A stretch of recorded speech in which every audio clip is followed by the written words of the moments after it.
Hello everyone, स्वागत है आप सभी का K2 एकेडमी पे। आज हम लेकर आ गए हैं जनरल नॉलेज की एक नई क्लास। इसमें हम लोग जानेंगे 20 बहुत ही महत्वपूर्ण जनरल नॉलेज की क्वेश्चंस है। तो चलिए आप लोग इस क्लास को लास्ट तक ज़रूर देखिएगा। बिना समय व्यस्त किए हुए क्लास को स्टार्ट करते हैं।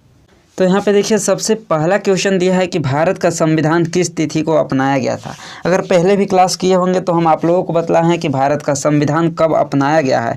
तो ऑप्शन दिया है 15 अगस्त 1947, 26 नवंबर 1949, 26 जनवरी 1950 या फिर 2 अक्टूबर 1947 को। तो हम आप लोगों को बतलाए थे कि जो भारत का संविधान है वो कब अपनाया गया था, 26 नवंबर 1949 को। 26 नवंबर 1949 को, जो ऑप्शन नंबर बी पे है। और जो भारत का यहाँ पे एक और क्वेश्चन बनता है कि जो भारत का संविधान है उसको लागू कब किया गया। भारत का संविधान है उसको लागू कब किया गया था। तो यहाँ पे इसको जो लागू किया गया था वो 26 जनवरी 1950 को, 26 जनवरी 1950 को लागू किया गया था। अगला क्वेश्चन है कि नाइटिंगेल ऑफ इंडिया किसे कहा जाता है। यहाँ पे क्वेश्चन दिया है कि नाइटिंगेल ऑफ इंडिया किसे कहा जाता है। Who is known as nightingale of India, यानी कि भारत कोकिला के नाम से किन्हें जाना जाता है या फिर भारत कोकिला किनको कहा जाता है। इंदिरा गांधी, सरोजनी नायडू, लता मंगेशकर या फिर कल्पना चावला। यहाँ पे आप लोगों को एक कन्फ्यूजन हो सकता है देखकर, यहाँ पे ऑप्शन सी लता मंगेशकर। तो इनको क्या कहा जाता है, तो इनको स्वर कोकिला कहा जाता है। इनको जो है वो स्वर कोकिला कहा जाता है, स्वर कोकिला कहा जाता है, ना कि भारत कोकिला। मेलोडी क्वीन, बिल्कुल यहाँ पे मेलोडी क्वीन बोला जाता है। मेलोडी क्वीन किनको बोला जाता है, तो लता मंगेशकर को। इंदिरा गांधी को क्या बोलते हैं, आयरन लेडी बोलते हैं। कल्पना चावला ऑप्शन डी है, जो कि अंतरिक्ष में जाने वाली पहली भारतीय महिला हैं। और ऑप्शन बी जो है वो सरोजनी नायडू, जिनको नाइटिंगेल ऑफ इंडिया के नाम से जानते हैं, भारत कोकिला कहा जाता है, भारत कोकिला कहा जाता है। एक और यहाँ पे क्वेश्चन बनता है कि जो सरोजनी नायडू हैं ये भारत के प्रथम राज्यपाल हैं। भारत के जो है वो प्रथम राज्यपाल हैं, प्रथम महिला राज्यपाल हैं। भारत के प्रथम महिला राज्यपाल, प्रथम महिला राज्यपाल कौन है, तो सरोजनी नायडू, सरोजनी नायडू। अगला क्वेश्चन है यहाँ पे दिया हुआ कि भारत का राष्ट्रीय पशु कौन सा है। तो हम बताएं भारत का राष्ट्रीय पशु कौन सा है। टाइगर, बिल्कुल सही है, ऑप्शन बी टाइगर हो जाएगा, टाइगर हो जाएगा। अगला यहाँ पे क्वेश्चन है कि रक्त का थक्का जमाने में कौन सहायक होता है। Which helps in blood clotting, blood का जो क्लोटिंग करता है वो कौन करने में हेल्प करता है। ब्लड का क्लोटिंग यानी कि रक्त का थक्का कौन हेल्प करता है, तो प्लेटलेट्स हेल्प करता है, प्लेटलेट्स हेल्प करता है रक्त का थक्का जमने में। ऑप्शन नंबर सी हो जाएगा इसका राइट आंसर। क्वेश्चन नंबर 5 यहाँ पे है कि भारत का सबसे बड़ा राज्य कौन सा है। यहाँ पे स्पेशली दिया है जनसंख्या की दृष्टि से, जनसंख्या की दृष्टि से कौन है और क्षेत्रफल से के दृष्टि से कौन है, यहाँ पे बतलाइए। क्षेत्रफल के दृष्टि से कौन है, तो क्षेत्रफल की दृष्टि से देखा जाए तो राजस्थान है, राजस्थान है। और जनसंख्या की दृष्टि से देखा जाए तो कौन है, 2011 की जनगणना के अनुसार यहाँ पे उत्तर प्रदेश, यूपी, यूपी हो जाएगा। Option number C, option number C हो जाएगा। क्लियर है यहाँ तक। क्वेश्चन नंबर 6 है कि WHO का मुख्यालय कहाँ है। वर्ल्ड हेल्थ ऑर्गेनाइजेशन का मुख्यालय कहाँ पे है, यहाँ पे बतलाइए। न्यूयॉर्क में, जिनेवा में, पेरिस में या फिर लंदन में, कहाँ पे है बतलाइए। WHO यानी वर्ल्ड हेल्थ ऑर्गेनाइजेशन का जो मुख्यालय है वो कहाँ पे है, तो जिनेवा में है, बिल्कुल सही, ऑप्शन नंबर बी, जिनेवा में। जिनेवा किस देश में है, तो यहाँ पे स्विट्ज़रलैंड, जिनेवा स्विट्ज़रलैंड में है। अगला क्वेश्चन है कि गुरुत्वाकर्षण का नियम किसने दिया। गुरुत्वाकर्षण का नियम किसने दिया। अल्बर्ट आइंस्टीन ने, इसैक न्यूटन, गैलीली ने या फिर निकोला टेस्ला ने। यहाँ पे आइजैक न्यूटन है, यहाँ पे बतलाइए क्या हो जाएगा। तो आइजैक न्यूटन सारे लोग जानते हैं, ऑप्शन नंबर बी, न्यूटन ने गुरुत्वाकर्षण का नियम दिए, आइजैक न्यूटन। क्वेश्चन नंबर 8 पर चलते हैं। तो यहाँ पे क्वेश्चन नंबर 8 दिया हुआ है कि भारत का राष्ट्रीय पक्षी कौन है। भारत का राष्ट्रीय पक्षी कौन है। स्पैरो यानी कि गौरैया, पीकॉक यानी मोर, पैरोट यानी कि तोता और क्रो मतलब कावा। कौन सा है बतलाइए भारत का राष्ट्रीय पक्षी। तो भारत का राष्ट्रीय पक्षी जो है वो पीकॉक है, मोर है, मोर है। अब यहाँ पे आप कमेंट करके बतलाइए कि भारत का राष्ट्रीय फूल कौन सा है। कमेंट करके आप लोग बतलाइए कि भारत का राष्ट्रीय फूल कौन सा है। हम इसका आंसर लास्ट में बतलाएंगे, आप लोग कमेंट करके बतलाइए। इसके बाद अगला यहाँ पे क्वेश्चन है कि भारत का पहला गवर्नर जनरल कौन था। भारत का पहला गवर्नर जनरल कौन था। First governor general of India Lord Mountbatten, Warren Hastings, Lord Dalhousie या फिर कॉर्नवालिस। कौन थे भारत के पहले गवर्नर जनरल। भारत के पहले गवर्नर जनरल कौन थे।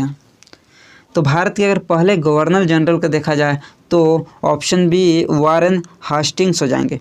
वारेन हास्टिंग्स हो जाएंगे जो कि बंगाल के पहले गवर्नर जनरल थे और ये जो नियुक्त हुए थे वो 1773 में हुए थे। 1773 में भारत के आज़ाद होने से पहले ही हुए थे। लेकिन अगर यहाँ पे पूछता है कि भारत जब आज़ाद हुआ था यानी कि स्वतंत्र भारत का पहला गवर्नर जनरल कौन था, तो लॉर्ड माउंटबेटन। लॉर्ड माउंटबेटन हो जाएगा स्वतंत्र भारत के पहले गवर्नर जनरल, जो कि 1947 में यहाँ पे बने थे। 1947 में। क्लियर है यहाँ तक। यहाँ तक क्लियर है सभी का, जल्दी से बतलाइए। यहाँ पे क्लियर है सबका यहाँ तक। अगला क्वेश्चन है क्वेश्चन नंबर 10 कि जल का उबाल बिंदु क्या है। बॉइलिंग पॉइंट ऑफ वाटर यानी कि जल का क्वथनांक कितना होता है। क्वथनांक यानी बॉइलिंग पॉइंट, जिस टेम्परेचर पर जो जल है वो क्या होने लगता है, जल उबलने लगता है यानी कि भाप बनने लगता है, वो कौन सा टेम्परेचर है। तो 100 डिग्री सेल्सियस है। 100 डिग्री सेल्सियस पर जो जल है उसका क्वथनांक होता है वो बॉइलिंग होने लगता है, भाप में चेंज होने लगता है। अगर इसको फ़ारेनहाइट में देखा जाए तो 212 डिग्री फ़ारेनहाइट होता है। 212 डिग्री फ़ारेनहाइट होता है। अगला क्वेश्चन है कि भारत का राष्ट्रीय गीत कौन सा है। भारत का राष्ट्रीय गीत कौन सा है। National song of India. Bharat का राष्ट्रीय गीत कौन सा है। और आप यहाँ पे कमेंट करके बतलाइए कि भारत के राष्ट्रीय गान कौन सा है। ये आपको बतलाना है कमेंट करके, क्योंकि ये पहले हम बतला चुके हैं। भारत का राष्ट्रीय गान कौन सा है ये आपको कमेंट में बतलाना है। भारत का राष्ट्रीय गान कौन है। और जो भारत का राष्ट्रीय गीत है वो Vande Mataram, option number B, Vande Mataram. Vande Mataram, option number B, Vande Mataram. अगला क्वेश्चन है क्वेश्चन नंबर 12 कि पृथ्वी का सबसे नज़दीक तारा कौन सा है। पृथ्वी का सबसे नज़दीक तारा कौन सा है। ऑप्शन यहाँ दिया है, मून दिया है, सन दिया है, मार्स या फिर वेनस। कौन है पृथ्वी का सबसे नज़दीक तारा। तो पृथ्वी का जो सबसे नज़दीक तारा है वो सन है यानी कि सूरज है। सन है, option number B. Option number B sun यानी कि एक सूरज है। और आपको पता ही है जो सन है वो एक तारा है, स्टार्स है। सन एक स्टार है। सन एक स्टार है जो सबसे नज़दीक है। अगला क्वेश्चन है कि भारत का राष्ट्रीय खेल दिवस कब मनाया जाता है। अब भारत का राष्ट्रीय खेल दिवस कब मनाया जाता है।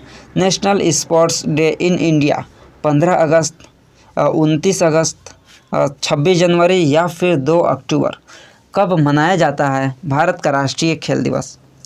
भारत का राष्ट्रीय खेल दिवस कब मनाया जाता है। बिल्कुल यहाँ पे सही है, 29 अगस्त को मनाया जाता है। 29 अगस्त को मनाया जाता है। किनके जन्मदिन पर मनाया जाता है। तो हॉकी के जादूगर जो मेजर ध्यानचंद हैं उनके जन्मदिन पर मनाया जाता है। मेजर ध्यानचंद के जन्मदिन पर, ध्यानचंद के जन्मदिन पर मनाया जाता है। और हॉकी का जादूगर किनको बोला जाता है। तो मेजर ध्यानचंद को बोला जाता है। हॉकी का जादूगर मेजर ध्यानचंद को बोला जाता है। यहाँ तक क्लियर है। 29 अगस्त, ऑप्शन बी। अगला क्वेश्चन है यहाँ पे देखिए कि विटामिन डी की कमी से कौन सा रोग होता है।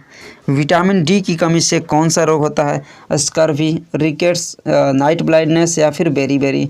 तो देखिए सबसे पहले देखते हैं तो विटामिन ए की कमी से कौन सा होता है। तो विटामिन ए की कमी से जो होता है वो कौन होता है। नाइट ब्लाइंडनेस होता है, रतौंधी होता है।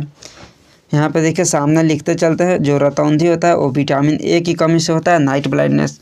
विटामिन बी की कमी से कौन सा होता है। बेरी। विटामिन बी की कमी से बेरी।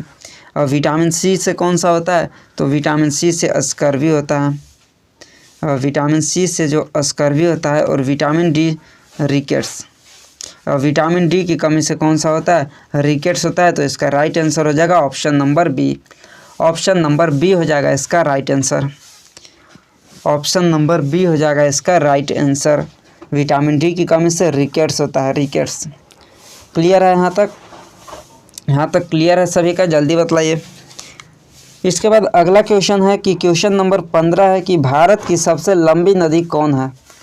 भारत की सबसे लंबी नदी कौन है? Longest river of India, Yamuna, Ganga, Brahmaputra या फिर गोदावरी, कौन है? तो आपको याद होगा कि भारत की जो सबसे लंबी नदी है वो है गंगा नदी। गंगा नदी, इसकी टोटल लंबाई कितनी है? तो 2525 किलोमीटर, 2525 किलोमीटर। भारत की सबसे लंबी नदी गंगा, भारत की सबसे लंबी नदी गंगा। अगला क्वेश्चन है कि कंप्यूटर का जनक कौन है? कंप्यूटर का जनक कौन है? Father of computer, Charles Babbage, Alan Turing, Bill Gates या फिर स्टीव जॉब्स, कौन है कंप्यूटर के जनक? कंप्यूटर के जो जनक है वो चार्ल्स बेबेज हैं, चार्ल्स बेबेज। ऑप्शन नंबर ए, चार्ल्स बेबेज, ऑप्शन नंबर ए। क्वेश्चन नंबर 17 है कि भारत का राष्ट्रीय फूल कौन है? भारत का राष्ट्रीय फूल कौन है? जो कि अभी हम आप लोगों को कमेंट करने के लिए बोले थे, बताइए जल्दी से। भारत का राष्ट्रीय फूल कौन है? तो कमल हो जाएगा, लोटस, लोटस हो जाएगा। Option number B, option number B हो जाएगा इसका राइट आंसर। अगला यहाँ पे क्वेश्चन दिया है, क्वेश्चन नंबर 18 यहाँ पे है कि रक्त का लाल रंग किसके कारण होता है? रक्त का लाल रंग किसके कारण होता है? प्लेटलेट्स, हीमोग्लोबिन, प्लाज्मा या फिर WBC, किसके कारण होता है ब्लड जो होता है, खून जो होता है उसका लाल रंग? तो हीमोग्लोबिन के कारण होता है। ऑप्शन नंबर बी, हीमोग्लोबिन के कारण होता है। ऑप्शन नंबर बी, हीमोग्लोबिन के कारण। अगला क्वेश्चन है क्वेश्चन नंबर 19 की भारत का पहला राष्ट्रपति कौन था, या भारत के पहले राष्ट्रपति कौन थे? यहाँ पे बताइए, भारत के पहले राष्ट्रपति कौन थे? ऑप्शन दिया है राजेंद्र प्रसाद, डॉक्टर राधाकृष्णन, APJ अब्दुल कलाम या फिर जाकिर हुसैन, कौन थे भारत के पहले राष्ट्रपति? जल्दी से बतलाइए, भारत के पहले राष्ट्रपति कौन थे? कौन थे भारत के पहले राष्ट्रपति? यहाँ पे बतलाइए। बिल्कुल सही, option number A, doctor Rajendra प्रसाद।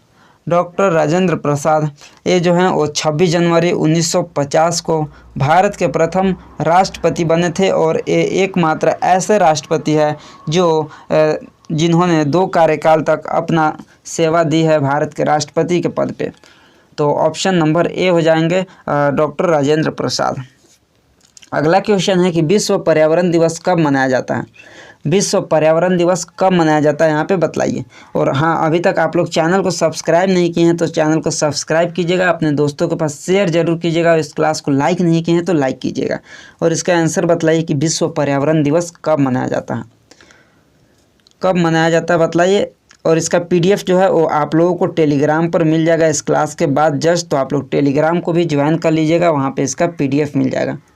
और क्लासेस या कोई भी अपडेट होता है तो उसके वहाँ पे नोटिफिकेशन अपडेट मिल जाता है टेलीग्राम पे, तो आप लोग ज्वाइन कर लीजिएगा, और साथ में व्हाट्सअप चैनल को भी ज्वाइन कर लीजिएगा। विश्व पर्यावरण दिवस कब मनाया जाता है?